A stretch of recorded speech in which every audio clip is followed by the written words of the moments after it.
welcome to the channel. Today we're going to be changing the battery in this Audi remote key. Today you're going to need a 2032 battery. These are available in most stores. We'll pop that to one side. Okay, we pick the key up. You can see we've got a button here and a button here. So if we press those in with your two fingers and hold the base of the key, that releases your emergency key. Should you not be able to get in the vehicle with your remote, this will get you into the vehicle. The location of the lock varies from model to model, so that's something you need to check. We'll pop that down.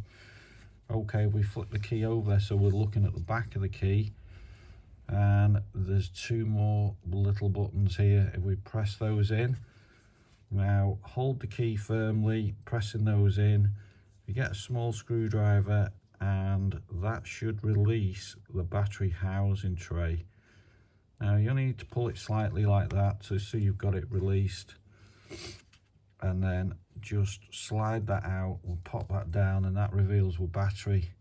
Now make sure you put this in the right way when you put it back, and I'll show you as I'm putting it back in. Okay, so we've got a 2032 battery placed in the holder, positive side down.